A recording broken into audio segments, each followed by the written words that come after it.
I was a prince once, so you would have never been able to guess that by looking at me. The old man got to wear the royal robes. I could only stand in his shadow wearing a suit the color of snot and envy. I was smaller than his pinky finger and seemingly powerless to change my situation.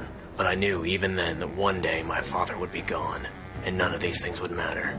I knew the crown wouldn't fit my head, but I'd be damned if I wouldn't make better use of it than he ever did. Some king of all cosmos. He could barely even keep them in the sky, much less rule over them. He careened through the sky like an autistic seagull, and every single time, yours truly had to clean up his royal messes. The first time he drunkenly knocked the stars from the sky, I was young. I happily obliged. I wanted to make Daddy proud. But the more I rolled, the more I realized the implications of what I was doing. The old man told me I was bringing people together, uniting them in harmony. I've seen a lot of crazy shit, but I'd never call the image of a brother and sister squished underneath a pile of garbage, their last breaths stifled under the accumulated weight of their society's excess capitalism, anything close to harmonious.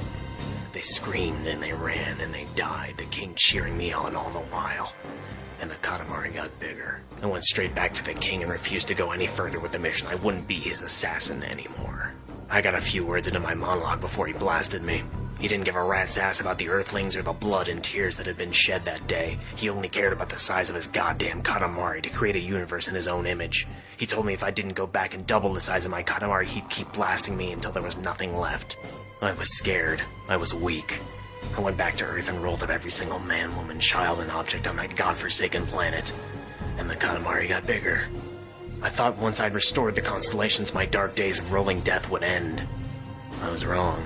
Maybe he liked to watch humans suffer, maybe he just wanted to watch me squirm. But sooner or later, he'd return to me with more and more empty Katamaris in his hand, begging to be enlarged with pounds upon pounds of human torment and destruction. He began demolishing the cosmos on purpose, knocking more stars and planets out of the sky for me to rebuild.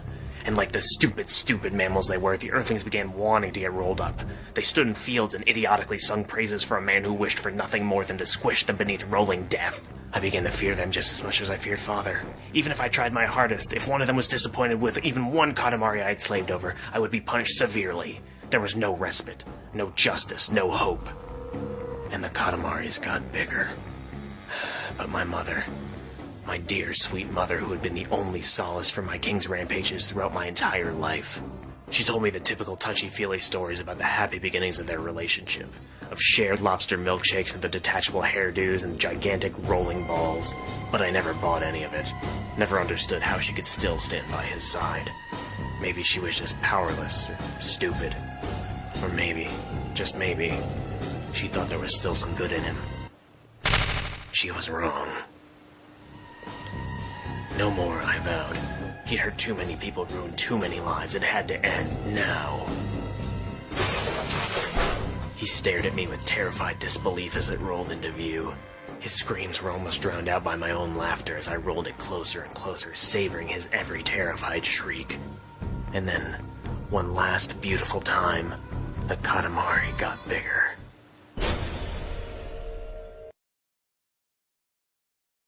Long live the king, motherfucker.